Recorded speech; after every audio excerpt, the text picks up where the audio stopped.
Muy buenas noches, hermanos. Señor bendiga grandemente. Un gozo llegar nuevamente a ustedes a través de este estudio de doctrina fundamental. Como habíamos revisado en el anterior lunes, primera de Tesalonicenses, hoy nos toca ver segunda de Tesalonicenses.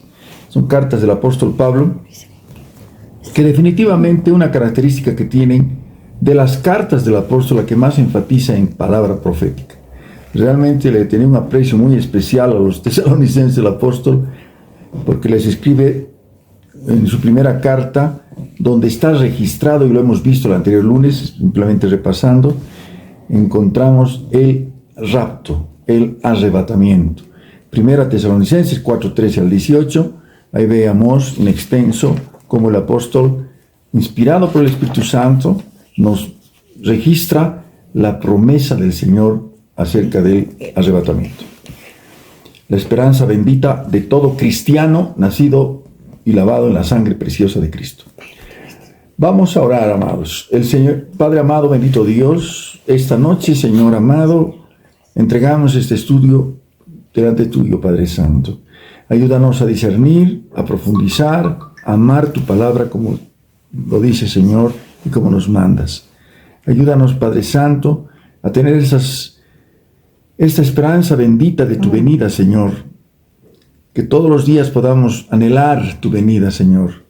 Pero para ello vivamos una vida santa, justa y piadosa, con temor de Dios, Señor. Gracias, Padre. Gracias, Señor. Abre nuestros oídos espirituales, nuestros corazones, para recibir de ti en esta noche, Señor, este estudio que ciertamente, Padre amado, bendito Dios, nos habla acerca de los hechos que están sucediendo hoy y que pronto sucederán más adelante. Amén. Gracias, Padre. Gracias, Señor. A ti la gloria, a ti la honra, a ti el poder, a ti la alabanza por los siglos de los siglos, Señor. Decimos todos, amén. Bien, amados, entonces empezamos segunda de Tesalonicenses. Segunda de Tesalonicenses. Amén. Gloria al nombre del Señor. Amén. Bien. Gloria a Dios. La joven iglesia en Tesalónica, desde que recibió la primera carta que la vimos el anterior lunes, había experimentado ciertas enseñanzas falsas dadas por algunos que vinieron a visitarlo. Esto a lo largo de los siglos se ha ido repitiendo hasta nuestros días. Por eso es que la palabra profética hay que tomarla con mucho, mucho cuidado. Amén. Porque definitivamente los falsos maestros abundan y siempre han estado atacando a la iglesia. Además de las persecuciones que ya enfrentaban por parte de gente que se oponía al evangelio, ahora también estaban lidiando con la confusión y división en medio de ellos. Algo que el enemigo siempre un instrumento que ha utilizado es la división en las iglesias locales. Para remediar esta situación, el apóstol Pablo escribe esta epístola recordándoles lo que les había enseñado cuando estuvo allí y dándoles instrucciones más amplias sobre el gran tema del día del Señor. Hemos aclarado y lo volvemos a mencionar para que ustedes lo tengan presente. 2 días hemos dicho. 2 días que la palabra menciona y que hay que hacer la diferencia correspondiente. Una es el día del Señor y otra es el día de Cristo. ¿Dónde se menciona el arrebatamiento? El rapto. El día de Cristo. El día de Jesucristo. Se menciona el arrebatamiento. El día del Señor se refiere a la gran tribulación que vendrá después del arrebatamiento. Amén. Se produce el arrebatamiento de la iglesia y empieza la gran tribulación que la Biblia menciona como el día del Señor. Si bien, y esto aclaremos por favor, si bien el día del Señor menciona la gran tribulación, todo lo que el Apocalipsis lo menciona en detalle, esto no es solamente un día, sino abarca más allá de la gran tribulación, terminando la gran tribulación, la venida del Señor, la instauración del reino de 1000 años. 1000 años, después de la gran tribulación vienen los 1000 años, y todo eso abarca el día del Señor. ¿Amén? ¿Ya? Y entonces, resumiendo, día de Cristo es un solo día. Es el momento del arrebatamiento. Día del Señor es todo un periodo que abarca la gran tribulación y abarca lo que viene después, más adelante. ¿Amén? Vamos entonces, hermanos, a mencionar lo siguiente también. El juicio venidero de los inicuos y la recompensa de los justos. Segunda Tesalonicenses, capítulo 1. Amén. Vamos ya entrando en materia. Pablo, como ustedes van a ver en las cartas paulinas, el apóstol siempre se identifica al principio de sus cartas. Por eso es que cuando revisamos y cuando estudiamos el libro de Hebreos, no hay algo que diga que realmente puede ser de Pablo, porque no está, no aparece al principio ni al final. Amén. Bien. ¿Qué dice? Pablo, Silvano y Timoteo a la iglesia de los tesalonicenses en Dios nuestro Padre y en el Señor Jesucristo. Pablo, Silvano y Timoteo. O sea, en este caso han intervenido 3 hermanos. Pablo, Silvano y Timoteo. Amén. Gloria a Dios. Pablo, el que más adelante también vamos a encontrar que la Biblia lo menciona como Silas, a Silvano, Silas, amén, Silas, ¿ya? A la iglesia de los tesalonicenses en Dios nuestro Padre y en el Señor Jesucristo.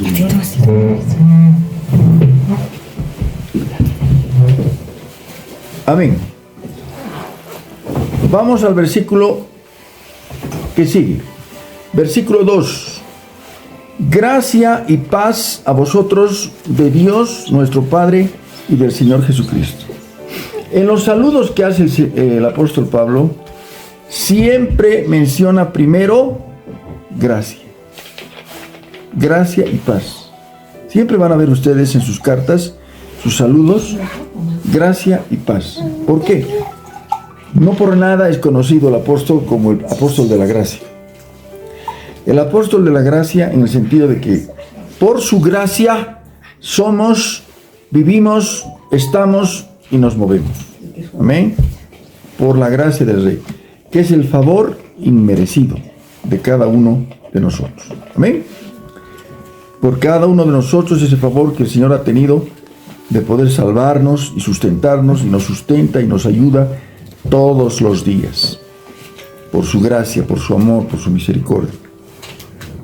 Ahora bien, versículo 3, segunda Tesalonicenses, capítulo 1, versículo 3. Debemos siempre dar gracias a Dios por vosotros, hermanos, amén, como es digno, amén, por cuanto vuestra fe va creciendo y el amor de todos y cada uno de vosotros abunda para con los demás. No por nada, y recordemos, hermanos, que el apóstol Pablo destina un capítulo para hablar del amor. Primera de Corintios, capítulo 13, donde se define lo que significa para Dios el amor. Para el mundo muchas cosas pueden ser amor, pero para Dios el amor está definido en Primera de Corintios, capítulo 13. Ahora, ¿qué dice el apóstol? El apóstol enfatiza lo siguiente. Dice, debemos siempre dar gracias a Dios por vosotros, como es digno, por cuanto vuestra fe, que dice, subraya, va creciendo, va creciendo. Amados, es imposible que entendamos que el caminar cristiano no es simplemente estar por estar. Hay que crecer en Cristo, buscar crecer y buscar madurar. No podemos, si hemos... Todos, absolutamente todos, nacemos como bebés espirituales. niños en Cristo. Lo preocupante es que pasen 5 años, 6 y 10 años y sigue bebé. No puede ser, ¿no es cierto? Hay que crecer en Cristo. ¿Y cómo se crece en Cristo? Con el alimento, con la palabra, con la búsqueda, con la oración, con sembrar para el Espíritu. No sembrar para la carne, ¿no es cierto? Sembrar para el Espíritu. Poco a poco el Señor va dando madurez. ¿Amén? Las pruebas también producen madurez en el Señor. Bien. Ahora bien. Y dice, el amor de todos y cada uno de vosotros abunda para con los demás. Eso es también lo que no hay que perder de vista. Lo que el Señor nos llama es amarnos los unos a los otros. ¿Cuáles son los 2 mandamientos fundamentales? Amar a Dios sobre todo. Amar a Dios sobre todas las cosas, con todo el corazón, con toda la mente, con todas las fuerzas. ¿Nada más? Y a tu prójimo como a ti mismo. Amar. ¿Cuál es el amor al prójimo? Y por eso es que uno de ellos le dijo en una oportunidad, y maestro, ¿cuál es mi prójimo? Le podía haber dicho mi próximo, el que está más próximo, ¿no es cierto? En cualquier lugar donde estés. Amén. Prójimo es la persona que estás viendo. Amarlo, punto, se acabó. ¿No es cierto? Entre nosotros. Y el amor, el amor. Amén. ¿No? Entonces, claro. Ahora bien,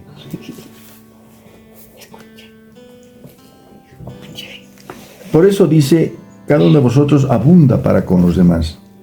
Versículo 4 de 2 Tesalonicenses capítulo 1, versículo 4. Tanto que nosotros mismos nos gloriamos de vosotros en las iglesias de Dios por vuestra paciencia y fe en todas vuestras persecuciones y tribulaciones que soportáis. Una de las iglesias más perseguidas ha sido la de Tesalónica. Tanto que iban muriendo todos los días, ¿no es cierto?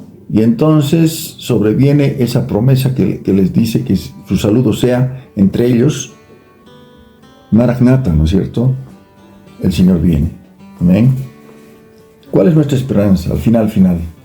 Entre todas las cosas que podamos pasar, Maranatha, el Señor viene. Amén. Ahora bien, en esas persecuciones y tribulaciones que soportáis.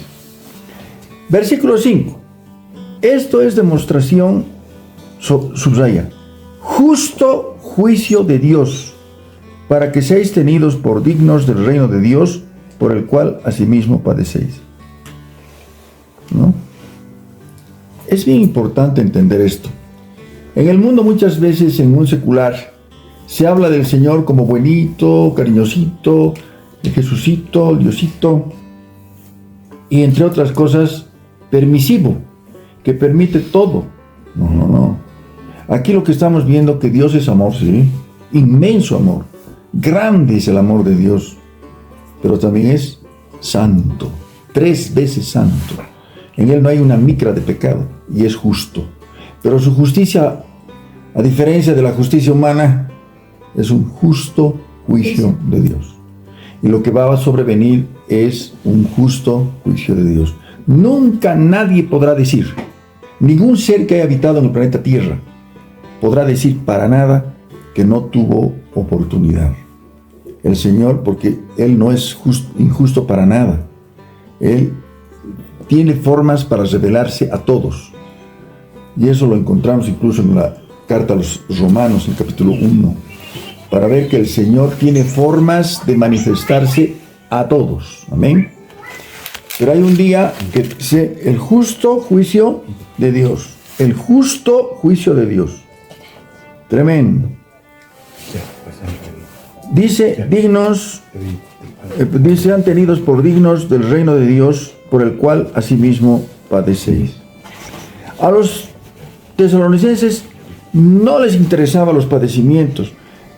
Bueno, sí, claro, evidentemente no debe ser nada agradable vivir en un medio donde hay persecución, ¿no? Pero era tal la firmeza que tenían, que dice, a pesar de las persecuciones, ellos dice, como está acá escrito, ¿no?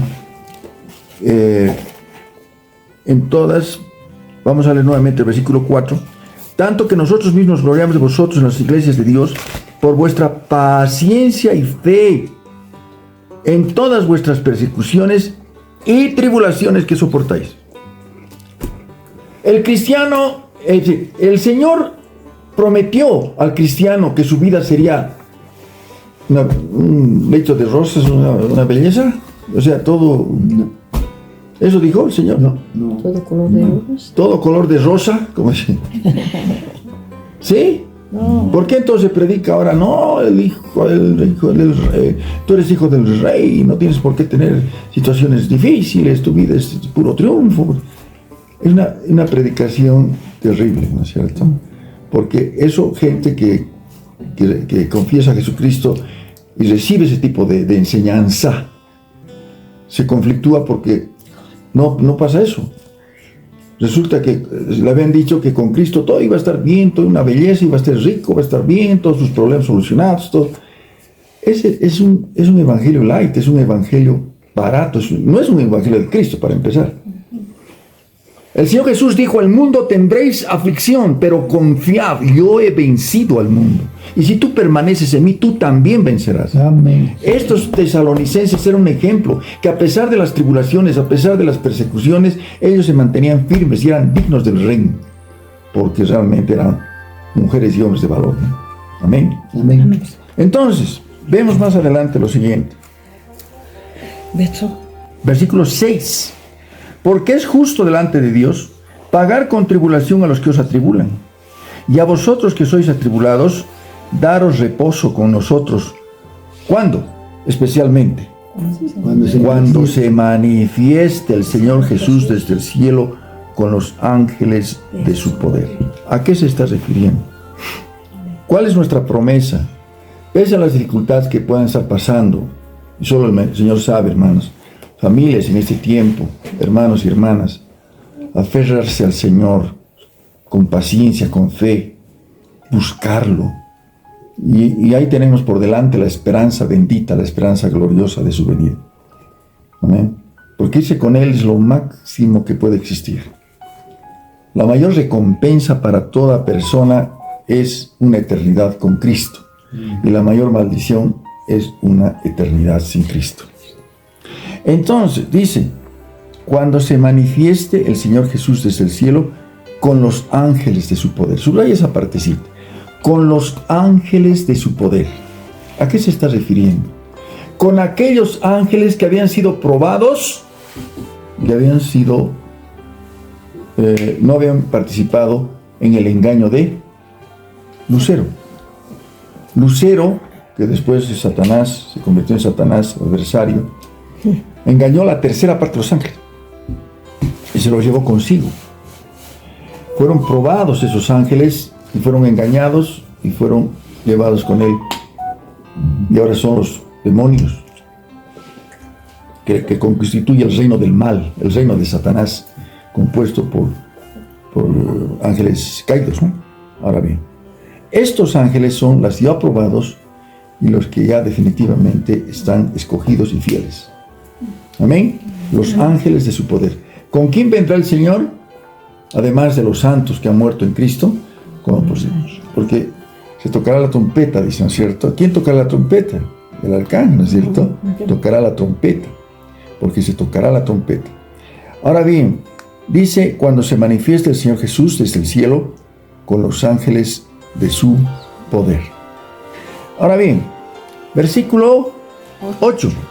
En llama de fuego, para dar retribución a los que no conocieron a Dios ni obedecen el evangelio de nuestro Señor Jesucristo. Un ratito. Aquí vamos a aclarar bien. Por favor, y esto le pido al Padre en el nombre de Jesús que se acuerden siempre.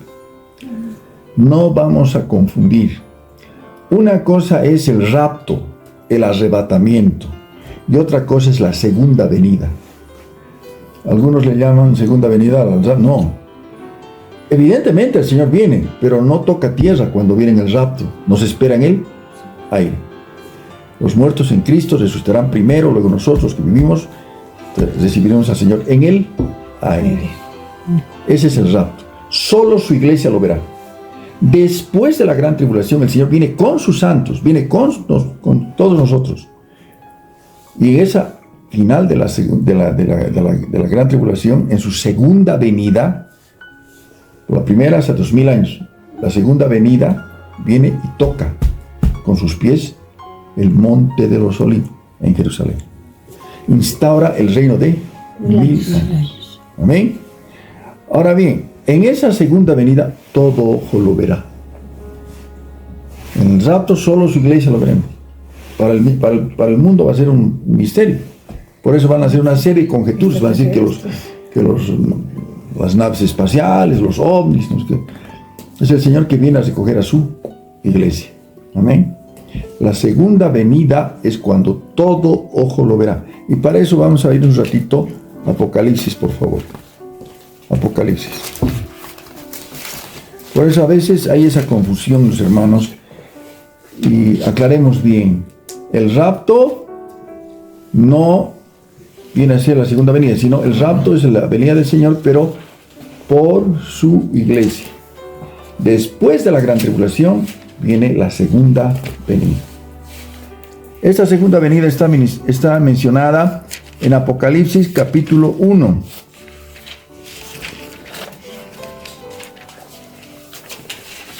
Versículo 7. ¿Estamos? Apocalipsis capítulo 1, versículo 7. He aquí viene con las nubes, y todo ojo le verá, y los que le traspasaron, y todos los linajes de la tierra harán lamentación por él. Sí, amén. Esto es a lo que se está refiriendo aquí el apóstol en llama de fuego. Otra vez volvemos a 2 Tesalonicenses 1:8, en llama de fuego para dar retribución a los que no conocieron a Dios ni obedecen al Evangelio de nuestro Señor Jesucristo. Y es terrible, porque el versículo 9 de 2 Tesalonicenses 1:9, que dice: los cuales sufrirán pena de eterna perdición, excluidos de la presencia del Señor y de la gloria de su poder.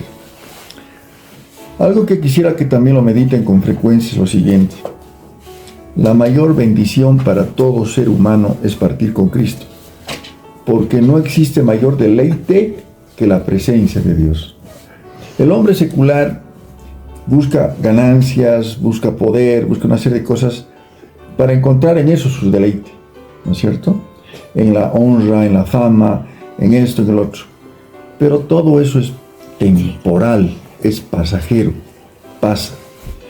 El deleite por los siglos es la presencia del Señor. Y totalmente lo contrario, la pena más grande es el ser excluidos de su presencia para siempre. ¿Amén? Para que esté más claro, pastor, la primera venida del Señor es el rapto. No.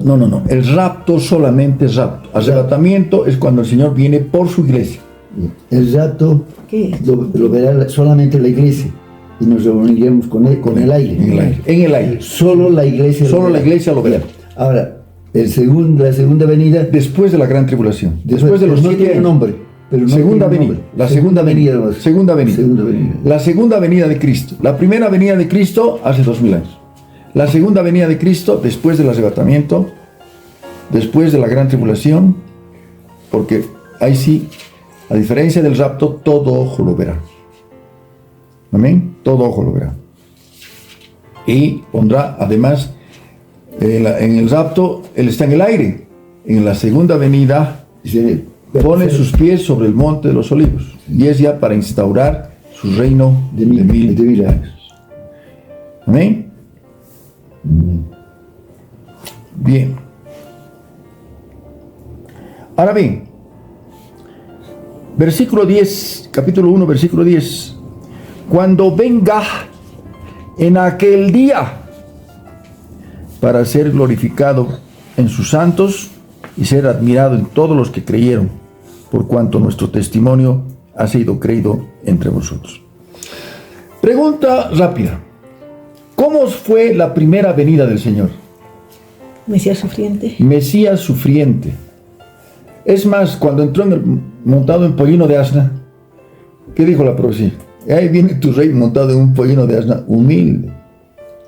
Porque él no había venido a pelear, él no había venido a luchar, él había venido a salvar lo que se había perdido.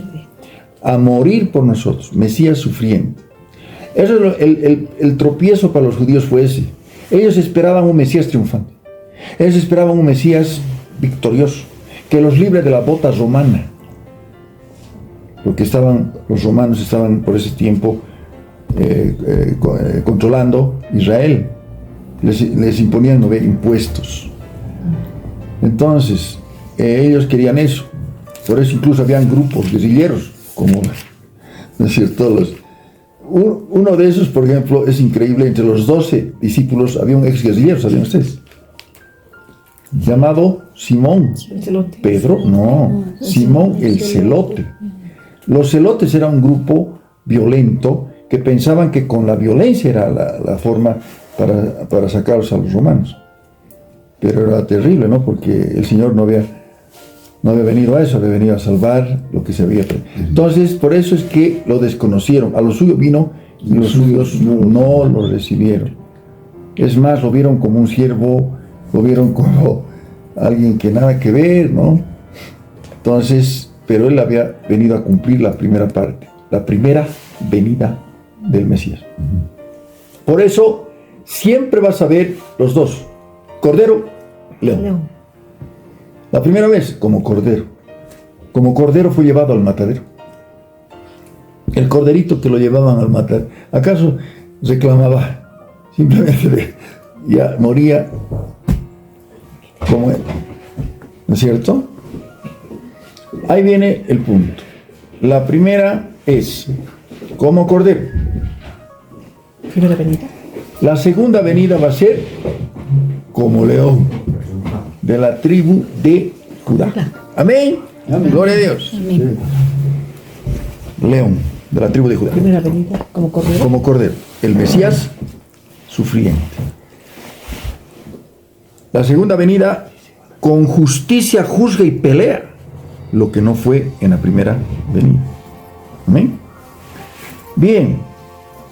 Por eso vamos a leer nuevamente el versículo 10, el capítulo 1 de segunda de Tesalonicenses. Cuando venga en aquel día para ser glorificado en sus santos y ser admirado en todos los que creyeron, por cuanto nuestro testimonio ha sido creído entre vosotros.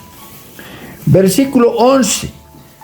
Por lo cual, asimismo, oramos siempre por vosotros, para que nuestro Dios os tenga por dignos de su llamamiento y cumpla todo propósito de bondad y toda obra de fe con su poder.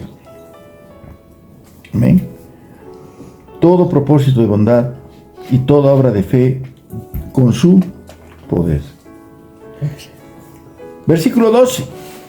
Para que el nombre de nuestro Señor Jesucristo sea glorificado en vosotros y vosotros en Él, por la gracia de nuestro Dios y del Señor Jesucristo. El ministerio del apóstol Pablo fue combatido, tremendamente combatido. Es más, muchos sospechaban, no decían, que sus motivos son nada que ver, y cuestionaban al apóstol. Además, uno de los argumentos que frecuentemente escribían, además no está entre los 12. ¿Sí? No ha estado entre los 12. 5 años después de la muerte del Señor se convirtió Pablo. Y él mismo dice, yo no estuve entre los 12, sino que se me apareció como abortivo, fuera de tiempo, dice, ¿no? Fuera de tiempo. Pero un ratito. Quizás no había sido como los discípulos que el Señor escogió, pero he trabajado más que ellos. Y entonces uno dice, wow, Pablito, ¿qué te está pasando? He trabajado más que ellos, pero no yo, sino la gracia que actúa en mí. Por eso es el apóstol de la gracia. No soy yo, sino es la gracia que actúa en mí, la que ha hecho que yo pueda. Claro, evidentemente. ¿Cuál de los 12 se escribió la cantidad de cartas que tiene el apóstol? Casi se escribe el Nuevo Testamento, ¿no es cierto? Por la cantidad. ¿A quién de los dos? A Pedro le dio la tremenda revelación de Romanos. Romanos es extraordinario en cuanto profundidad teológica y profundidad espiritual. Pero el apóstol dice, no yo. Y eso debemos decir tú y yo, debemos decir eso. Si estoy, voy, camino y soy, es por la gracia, es por el favor inmerecido, es por su misericordia. Si hoy día vivimos y estamos y somos, es por su misericordia. Amén. Amén. Bien, de esa manera hemos concluido el capítulo 1 de Segunda de Tesalonicenses. Entramos al capítulo 2. Manifestación del hombre de pecado. Por eso entendemos, si usted tiene su título en su Biblia, Manifestación del hombre de pecado, es algo que realmente muestra que el apóstol Pablo escribió bastante profecía en las cartas a los tesalonicenses. ¿Qué dice? Vamos a leer todos el versículo 1. Pero con respecto a la venida de nuestro Señor Jesucristo y nuestra reunión con Él, os rogamos, hermanos. ¿Qué está diciendo? ¿A qué se está refiriendo eso el apóstol? A nuestra reunión con Él. Arrebatamiento, rapto. Lo mismo es, ¿no? Rapto, arrebatamiento. Arrebatamiento. Con respecto a la venida de nuestro Señor y nuestra reunión con Él, os rogamos, hermanos, que no os dejéis mover fácilmente de vuestro modo de pensar, ni os conturbéis, ni por espíritu, ni por palabra, ni por carta, como si fuera nuestra, en sentido de que el día del Señor está cerca. Ahora ahí van a, si ustedes desean aclarar al cantito, en versiones más recientes está más claro, porque en realidad, ¿qué es lo que nosotros enseñamos? Que el día del Señor está cerca, pues. ¿No es cierto? ¿Cuál es el problema? No, en realidad, lo más exacto es que el día del Señor ha llegado. Estaban enseñando, ¿qué hemos dicho el día del Señor? ¿Qué hemos dicho el día del Señor? La gran tribulación. Ya estaban enseñando que la gran tribulación había llegado, por las persecuciones, por las tribulaciones que estaban pasando. Ya estaban afirmando que el día del Señor ya había llegado, ¿no es cierto? Entonces, uno de los propósitos del apóstol Pablo en esta carta es aclarar ese punto, decir un ratito, todavía, ¿no es cierto? Todavía no ha venido. ¿Hay tribulación? Sí. ¿En algunos lugares hay gran tribulación? ¿Sí? Sí. ¿O no? Sí. A ver, sí, van a revisar, hermanos, en internet qué está pasando en países donde no se permite la predicación del Evangelio. No solamente encontrar lo que está predicando, encontrarlo si tiene Biblia. El hecho nomás de tener Biblia ya es delito. Y están matando a la gente, ¿no es cierto? Entonces, para esas personas, por ejemplo, vivir ese momento debe ser gran tribulación. Pero vamos a ver qué es lo que la Biblia menciona acerca de la gran tribulación que el Señor profetizó. ¿Cuántos saben que el Señor ha profetizado? Que iba a haber gran tribulación. Vamos. Mateo. Mateo. 24. ¿Quién se acuerda? Mateo 24. Mateo 24, versículo. Ahí nomás. Hasta ahí llegó la memoria. Mateo capítulo 24, versículo 21. ¿Qué dice? Porque habrá entonces gran tribulación. Subraya eso. Gran tribulación. Cual no la ha habido desde el principio del mundo hasta ahora, ni la habrá. Será algo totalmente diferente a cualquier tribulación que hayan podido pasar alguien, alguna iglesia o qué sé yo. Amén. Va a ser totalmente diferente porque va a ser mundial. Amén. Amén. Amén. Gloria a Dios. Bien. Ahora bien, entonces, esta gran tribulación que habló el Señor Jesús es después del arrebatamiento, cuando empiece la última semana que hemos compartido cuando estudiamos Daniel, la última semana, los últimos 7 años de esta era. Amén. Se produce el rapto y se produce el inicio de la gran tribulación. Marca el inicio de la gran tribulación. Por eso, el apóstol Pablo aclara y dice, otra vez volvemos a 2 Tesalonicenses, capítulo 2, versículo 3. Nadie os engañe. Este es el tiempo de engaño, hermanos. Este es el tiempo que hay que tener cuidado. Nadie os engañe en ninguna manera, porque no vendrá, ¿qué? El día del Señor. No vendrá sin que antes venga la apostasía y se manifieste el hombre de pecado, el hijo de perdición. Ahora bien, la pregunta es esta. ¿Qué entendemos por apostasía?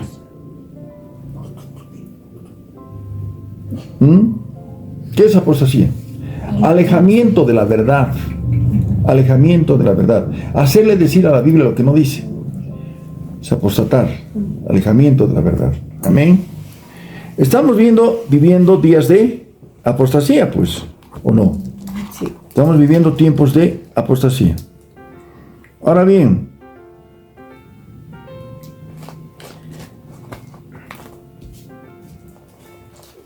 y dice,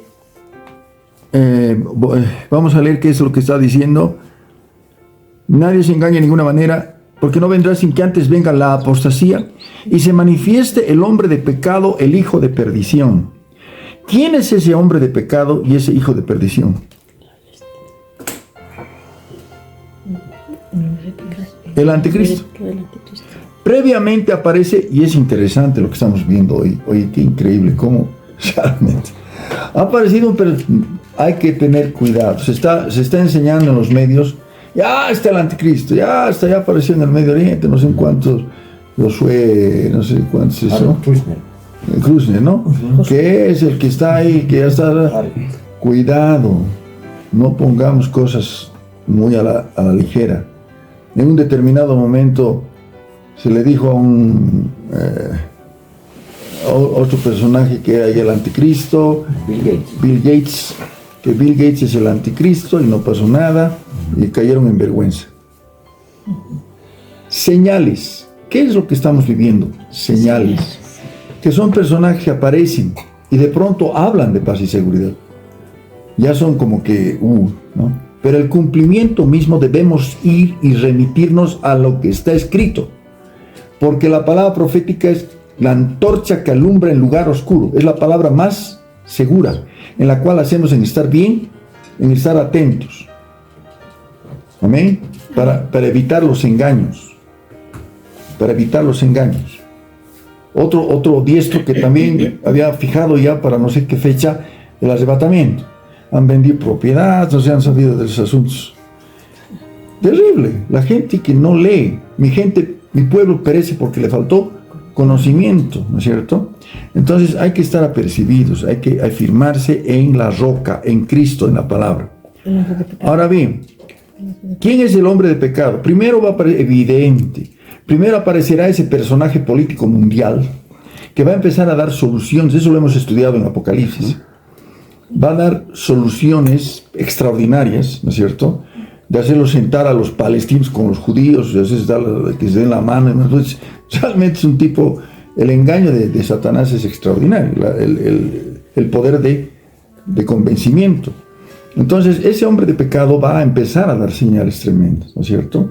Pero ese no es Y en el curso de la semana, los últimos 7 años de esta era, 3 años y medio iniciales, 3 años y medio finales, hemos estudiado cuando hemos revisado el libro de Daniel, la última semana, 7 años, 3 años y medio iniciales, 3 años y medio finales. Al principio de los 3 años y medio aparece el hombre de pecado, que es ese personaje político mundial que a la mitad de la semana sufrirá un atentado mortal, un atentado de muerte, pero que no va a ser evidentemente que provoque va a parecer como si una cosa que ya lo van a estar velando incluso, ¿no es cierto? Pero de pronto es como esa enfermedad que hay de que los entierran vivos. Catalepsia, una especie de catalepsia, ¿no es cierto? Que de pronto parece muerto, pero no, sino que se levantará, ¿no? Pero es ese momento cuando es poseído por la bestia que sube del abismo, de la prisión de demonios. Es poseído por esa entidad demoníaca y aparece realmente el hijo de perdición, aparece el anticristo. El anticristo va a ser un hombre tan poseído por esta entidad demoníaca que por eso va a hacer las cosas que va a hacer, ¿no es cierto? Y bueno, es en primer lugar entonces el hombre de pecado, el hijo de perdición. ¿Amén? Ahora bien, dice, otra vez vamos a leer el versículo 3. Nadie os engañe en ninguna manera. No vendrá ¿qué? La gran tribulación, el día del Señor, sin que antes venga la apostasía y se manifieste el hombre de pecado, el hijo de perdición. Ahora bien, si está bien, estamos viviendo días de apostasía, nada es comparable en el tiempo de la apostasía de la gran tribulación. Va a ser lo macro pleno de la apostasía, el alejamiento tremendo de las cosas de Dios, ¿no? Tanto que van a hacer de tal forma que ya para entonces hago una pregunta ahorita en este instante. ¿Hay templo judío en este momento? No. ¿Hay templo judío? ¿Los judíos tienen templo? No. Hubo el primer templo. ¿Qué se llamó el primer templo? Templo de Salomón. Salomón edificó templo. Fue destruido por Nabucodonosor. Después reconstruyeron el templo y fue hermoseado por Herodes el Grande. Tito y sus legiones romanas destruyeron el segundo templo. ¿Desde entonces hay templo? No. ¿Por qué no hay templo? Porque es el lugar donde tiene que estar el templo, no es cualquier lugar. Si fuera cualquier lugar, ya lo hubieran reconstruido los judíos, los ortodoxos, que están desesperados de que haya templo. Amén. Tiene que ser un lugar específico. ¿Cuál es ese lugar específico? El monte Moriah, que queda al lado de la mezquita de Omar, en Jerusalén. Todo ese lugar está bajo administración árabe, por eso no pueden tocar. Pero este hombre de pecado va a hacer de tal forma las negociaciones que les va a permitir reconstruir el tercer templo. Amén. Ahora bien, alguien decía, uy pastor, pero hasta que se reconstruya el tercer templo. ¿Cuánto ha durado el templo que se construyó el templo de Herodes? 46 años, ¿cierto? Pero ¿qué ha demostrado ahora la tecnología? Estamos viviendo señales que nos mencionan el cumplimiento maravilloso. En el tiempo de la pandemia, ¿en cuánto tiempo se construyó hospitales en China? Una semana. Una semana y tenías todo un hospital. Pero, te das cuenta, la tecnología es extraordinaria en este tiempo. Lo van a reconstruir rapidísimo, ¿no es cierto? Cuando les den permiso de hacer en ese lugar específico, porque es ahí donde el Señor ha dicho que tiene que haber templo. Amén. En Monte Moriah. Entonces, ya tomando en cuenta esto, vamos a leer qué dice. Versículo 4. Otra vez el 3. Entonces, para otra vez. Nadie os engañe de ninguna manera, porque no vendrá sin que antes venga la apostasía, se manifieste el hombre de pecado, el hijo de perdición. Versículo 4, ¿qué dice? Leamos todos. El cual se opone y se levanta contra todo lo que se llama Dios o es objeto de culto, tanto que se sienta en el templo de Dios como Dios, haciéndose pasar por Dios. Ya mayor apostasía, ya no, pues, la abominación desoladora. Aquí los ortodoxos están desesperados por el templo. ¿Para qué quieren templo los ortodoxos judíos? Para hacer sacrificios, porque están viviendo bajo la ley. Todavía están bajo la ley. En la ley se decía había que hacer sacrificio holocausto, ¿no es cierto? Entonces, de pronto hace cesar el continuo sacrificio, se sienta en el lugar santo, pone su silla y se hace adorar como si fuera Dios. Están surgiendo en este tiempo como señales, son señales que estamos viviendo, hermanos, no cumplimientos exactos, señales. Algo que se está dando en el Vaticano y es extraordinario, como la validez de las escrituras es increíble realmente. La validez de la escritura nos muestra que este último Papa, León XIII, está promoviendo el ecumenismo de una manera pero tremenda. Y ha destinado un salón en el Vaticano, que es como una biblioteca, es en el Vaticano, tiene un lugar, salones al por mayor, ¿no es cierto? Uno de los salones ha destinado para los musulmanes, para que hagan su oración a Alá en el Vaticano. ¿Qué tal? Apostasía. Por eso es la gran ramera. La gran ramera, por eso, no por nada, ¿no es cierto?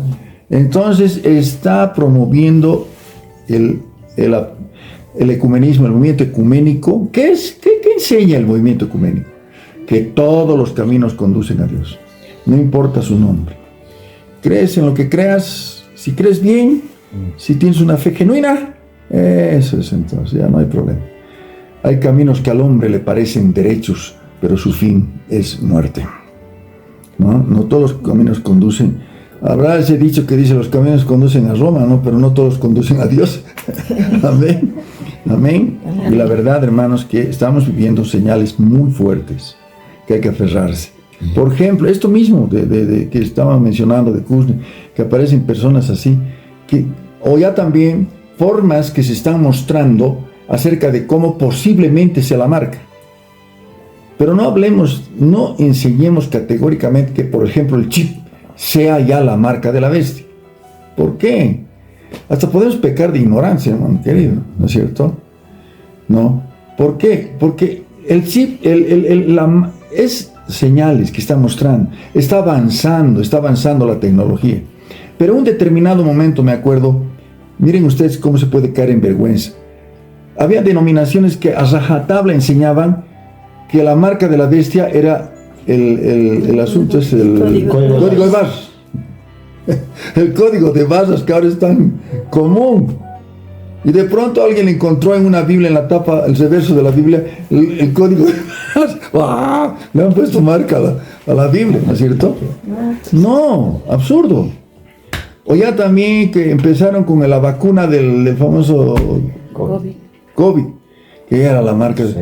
A ver un ratito, hermanos queridos, debemos de estar atentos a la palabra más segura, en la cual, en primer lugar, la marca va a ser cuando empiece el gobierno de la bestia. El anticristo va a determinar qué es de qué se trata la marca. La marca va a ser algo que los que estén viviendo ese tiempo, que nosotros no pienso por lo menos, ni creo que ustedes tampoco, ya vamos a estar arrebatados. Los que estén viviendo en ese tiempo, ¿no es cierto? Va a ser tal el engaño que no tener la marca va a ser un absurdo. Es como alguien diga: y ya tienes la marca. No, ¿cómo? Pero te das cuenta, no se va a poder comprar, ni vender, ni hacer. ¿Qué estamos viviendo en este tiempo? Pasos agigantados que están buscando el control de las gentes, el control de las personas, el control de las mentes. Eso es lo que se está buscando frecuentemente, ¿no es cierto? A través de los medios, ¿no? Entonces, definitivamente estamos viviendo tiempos proféticos, viviendo tiempos pero que vayamos con pasos firmes en la palabra del Señor. La marca de la bestia va a ser en el tiempo de la gran tribulación. ¿Estamos en la gran tribulación? Entonces, ¿qué marca estamos hablando? Además, si es marca, no puede ser chip que no se vea. Marca se entiende que es algo que se ve, pues. Como el canal. ¿No es cierto? Va a ser una marca en la mano derecha o en la frente. Pero además, es un punto muy importante por favor, hermanos. Vayamos un ratito a Apocalipsis. Apocalipsis. Pregunto, ¿la marca de la bestia será algo que se ponga a la fuerza? No. A ver, hay películas que se han dado como al ganado, agásenlo ese, márquenlo. No es así, no es así. Es la ignorancia de las escrituras. Vamos a ver qué es lo que dice la palabra de Dios. Apocalipsis capítulo 20. Versículo.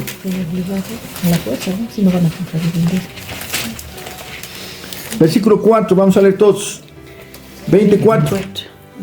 Vi tronos, se sentaron sobre ellos los que recibieron facultad de juzgar. ¿Quiénes son? ¿Quiénes son los facultados a juzgar? La iglesia. Nosotros. ¿Sabemos que estamos llamados a juzgar incluso a los ángeles? Amén. ¿Desde ahora? Somos un poco menor que los ángeles. Vi tronos y se sentaron sobre ellos los que recibieron facultad de juzgar. Y vi las almas de ¿quiénes? De los decapitados. De los decapitados por causa del testimonio de Jesús, por la palabra de Dios. Fuerte, ¿qué dice? Los que no habían adorado a la bestia. Los que no habían adorado a la bestia ni a su imagen y que no recibieron la marca en sus frentes ni en sus manos y vivieron y reinaron con Cristo 1000 años. Estaban muertos. Se resistieron a recibir la marca. Por tanto, va a ser algo que no es forzado, sino alguien que decide pertenecer. Ahora bien, ¿qué se está forjando? ¿Qué se está formando poco a poco? El gobierno mundial, ¿no es cierto? El hecho, digamos, de tener una sola autoridad sobre el mundo entero, ¿no? Se está formando, se está formando. Sí. Otra cosa que se está ya perfilando es la religión mundial. ¿Qué es el ecumenismo? Todos los caminos. Todos uno solo, ¿no es cierto? Y a la cabeza, digamos, el falso profeta, ¿no? ¿Ven? Se está formando ya. Ahora bien, para que vean ustedes que no tengamos cuidado de esto. Volviendo a 2 Tesalonicenses.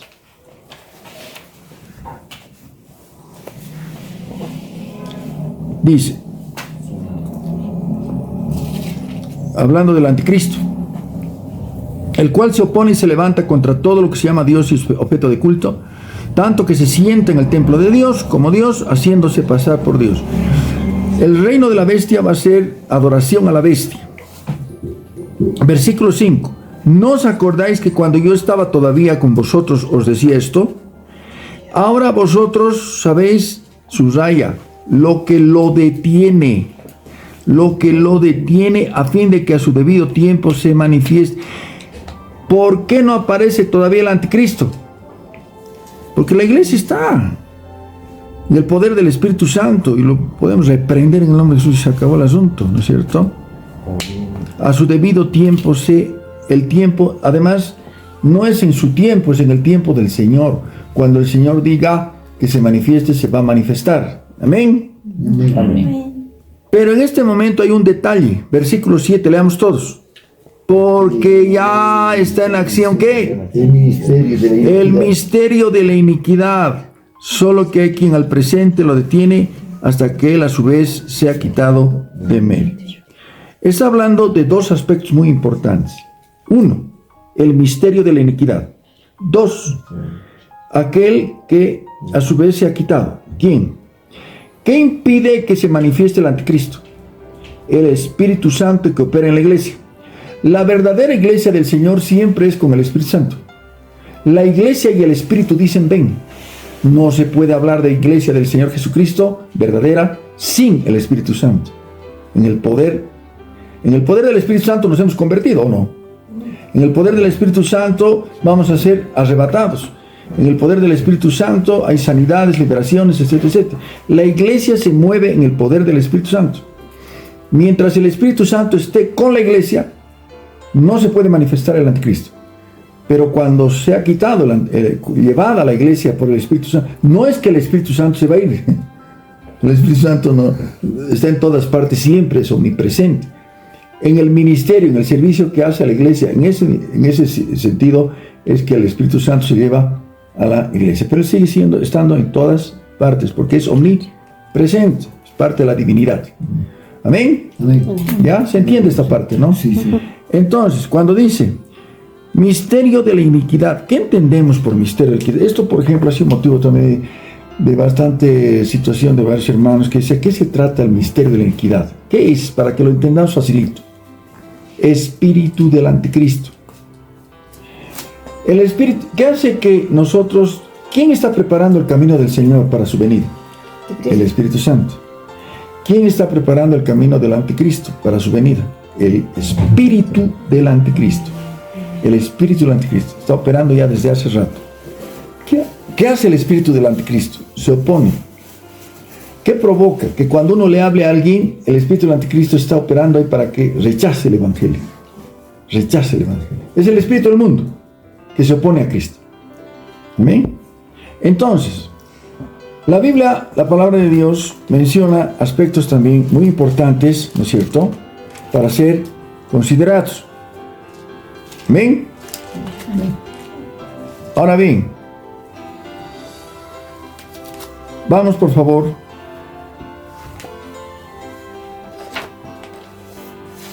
gloria a Dios. Daniel, capítulo 8. Daniel, capítulo 8, versículo 23. Cuando leíamos el libro de Daniel, encontrábamos que el profeta había recibido visiones. Una de las visiones que recibió el profeta Daniel está descrito en capítulo 8, versículo 3, 15. Desde el 15 vamos a leer para entender mejor. ¿Qué dice?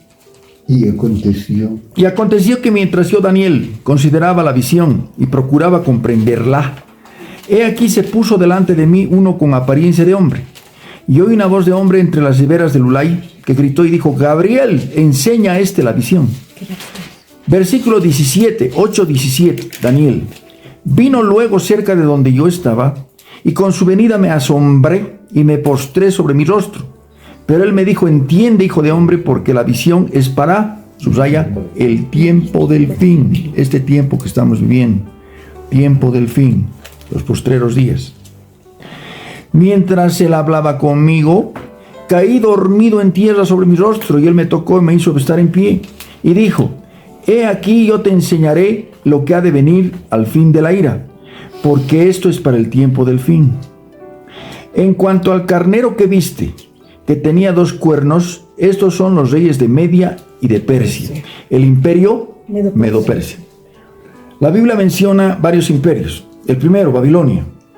El segundo, Medo-Persia. El tercero, ¿recuerdan la estatua de Nabucodonosor? Sí. El tercero, Grecia. El cuarto, Roma. ¿Amén? Ahora bien,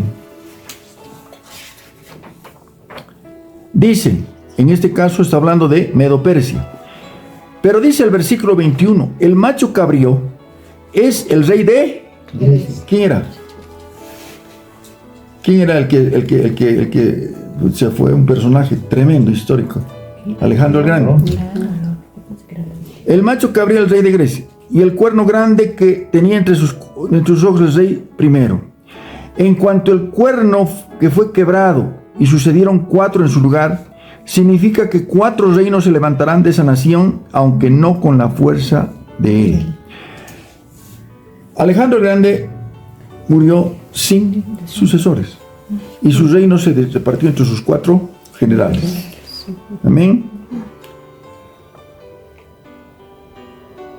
De ahí pasa, y es importante discernir esto, de este momento, cuando termina el imperio griego, el profeta pasa directamente al tiempo que vivimos hoy. Al tiempo que vivimos hoy. ¿Por qué? Por lo que sigue más adelante. ¿Qué dice? Versículo 23. Al fin del reinado de estos, al fin, cuando los transgresores lleguen al colmo, se levantará un rey altivo de rostro y entendido en enigmas.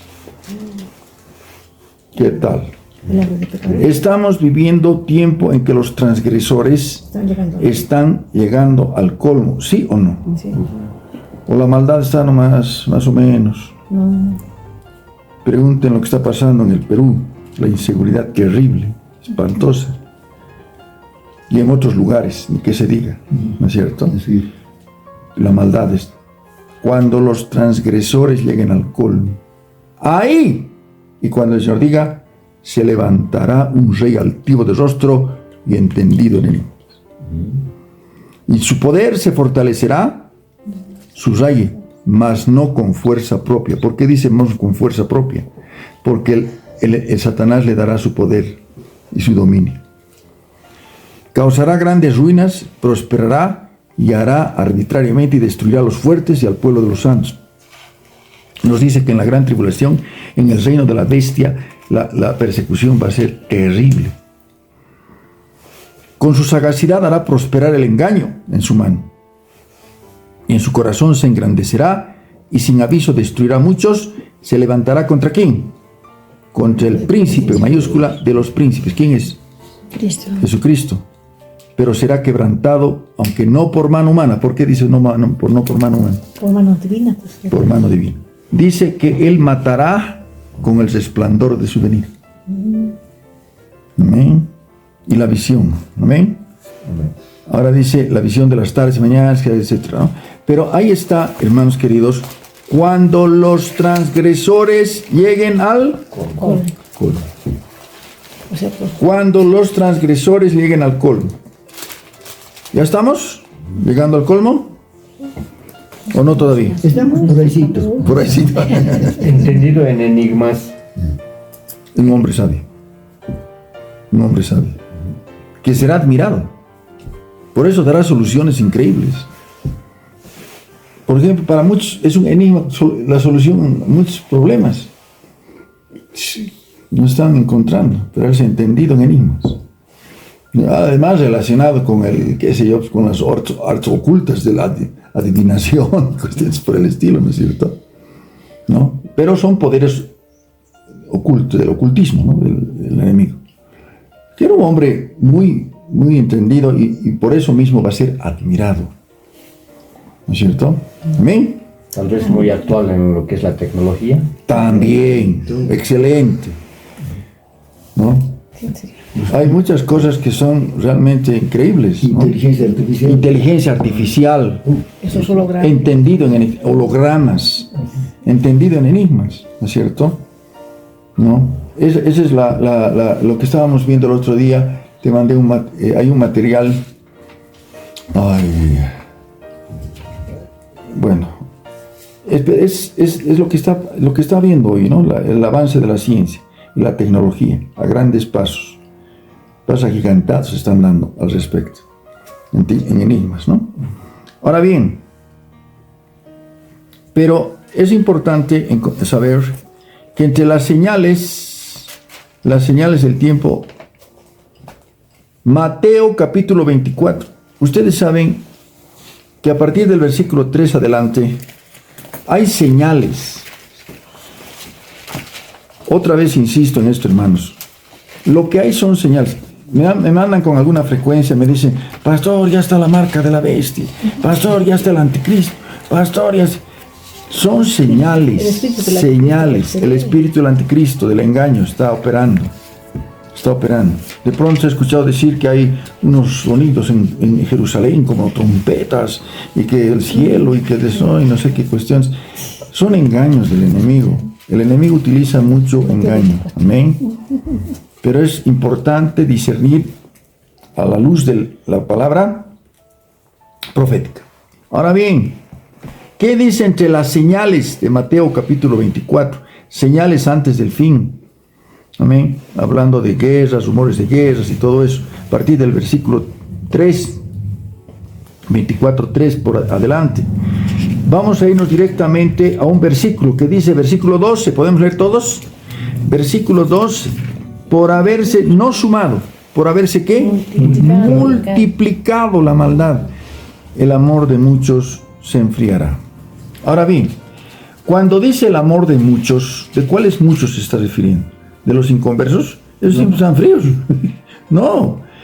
Cuando habla de muchos, se está refiriendo a gente que está en el caminar cristiano, pero por la maldad y por todo lo que ve, de pronto se están apartando.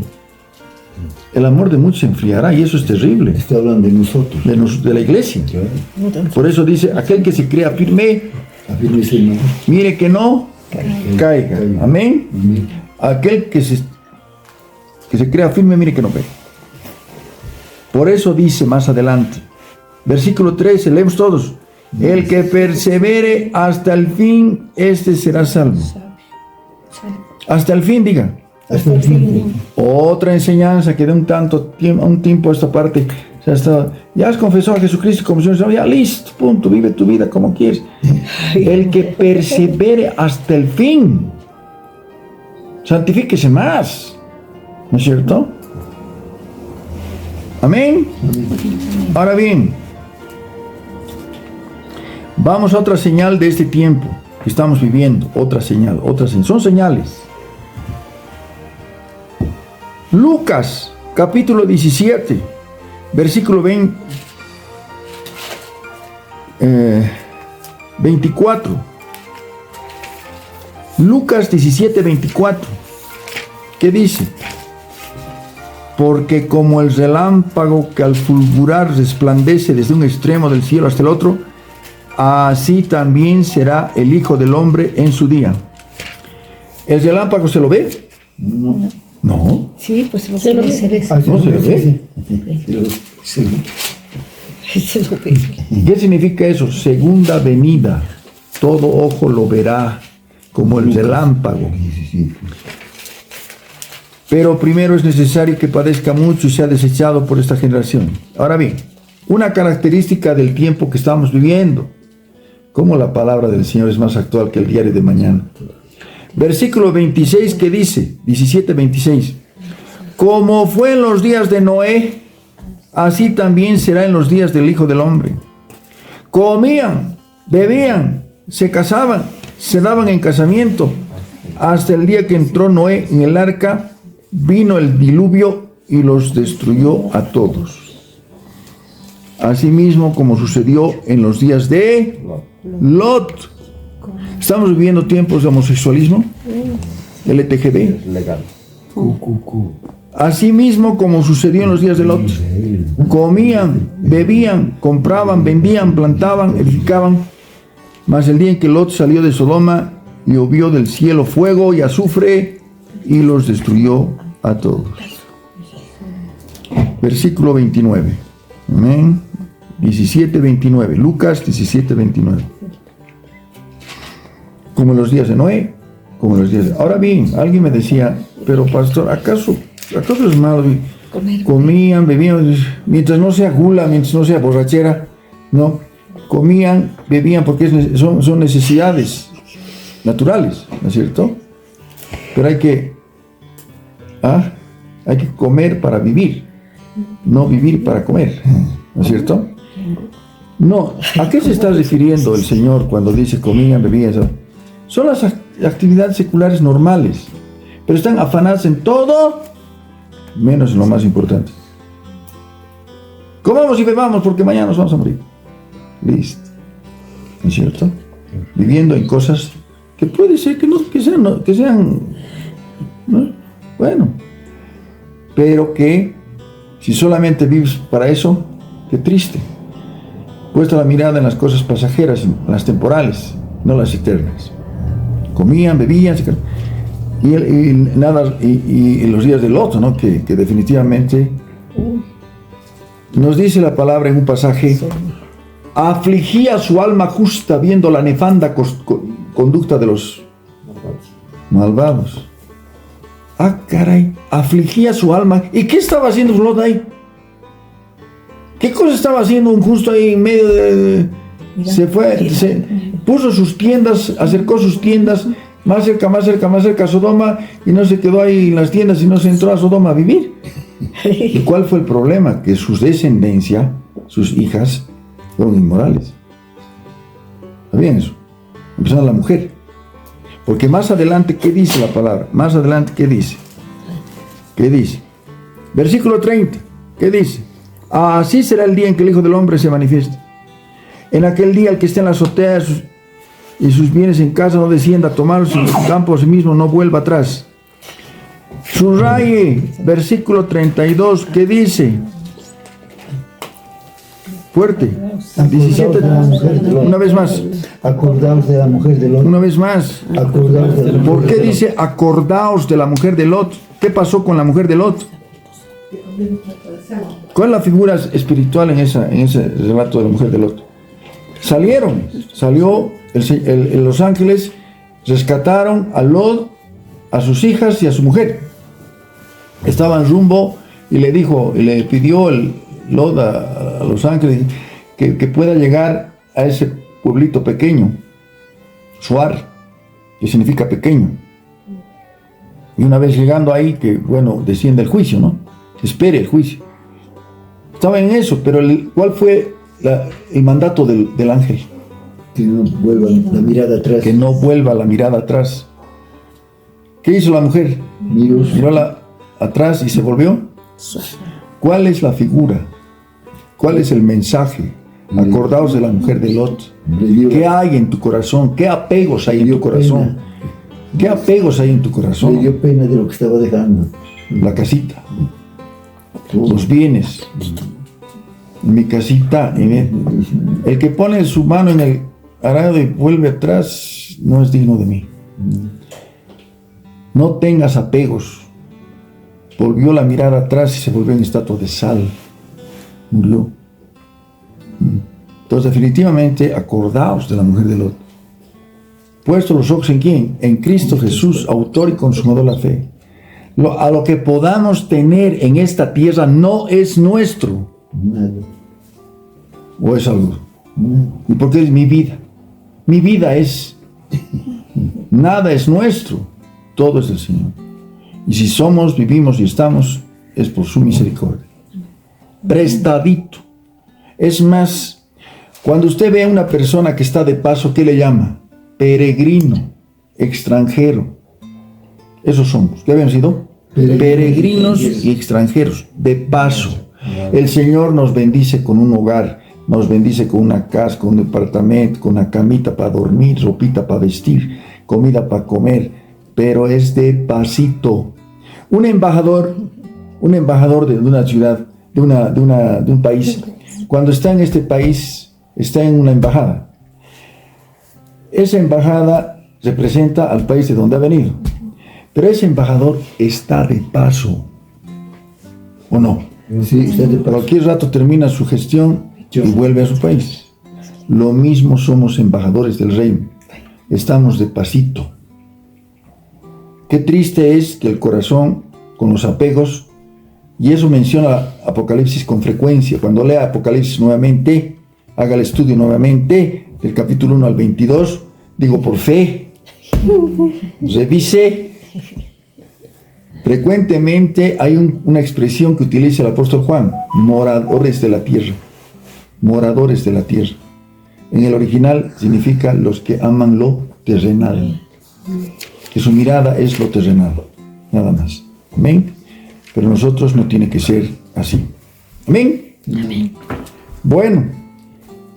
Nada más. Concluimos con esta parte, hermanos queridos, cuando dice, versículo 6, del 7, porque ya está en acción el misterio de iniquidad, solo que aquí en el presente lo detiene hasta que él a su vez se ha quitado de en medio. Entonces se manifestará aquel inicuo. Es otro nombre del anticristo. Inicuo. Anticristo tiene varios nombres. Inicuo, a quien el Señor matará con el espíritu de su boca.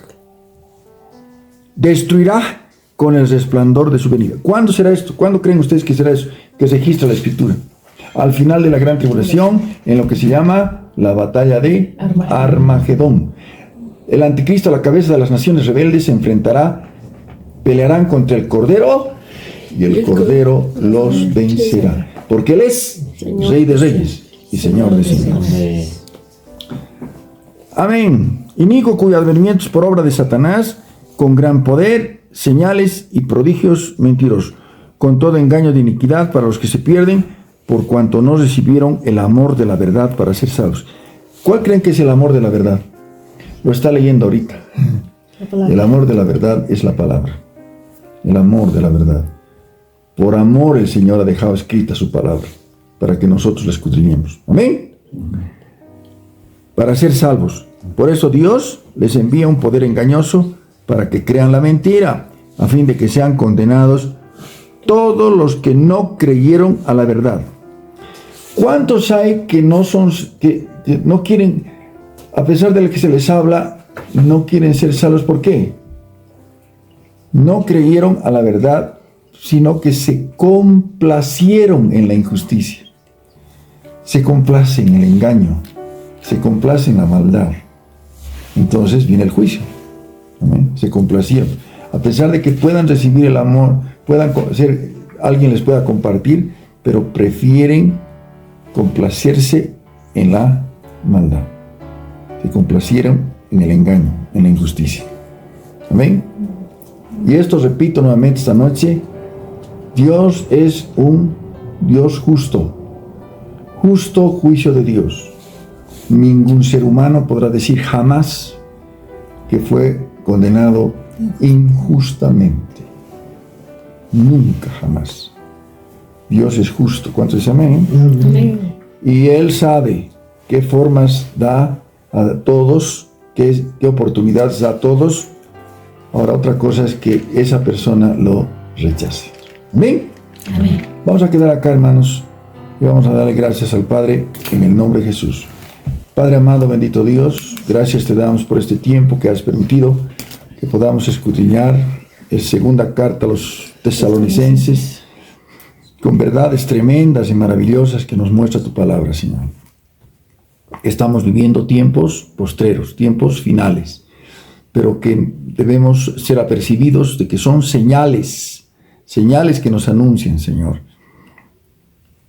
que realmente todo se está formando para el pleno cumplimiento en la gran tribulación de todo lo que va a ser tu venida, Señor. Gracias, Padre. Gracias, Señor. Ayúdanos a vivir una vida piadosa. Ayúdanos a vivir santa y piadosamente, Señor, cuidando la salvación con temor y temblor. Y si algo ha pasado, disponer los corazones para arrepentirse. Si usted tuvo la valentía de pecar, tenga la mayor valentía para arrepentirse. Gracias, perdónanos, Señor.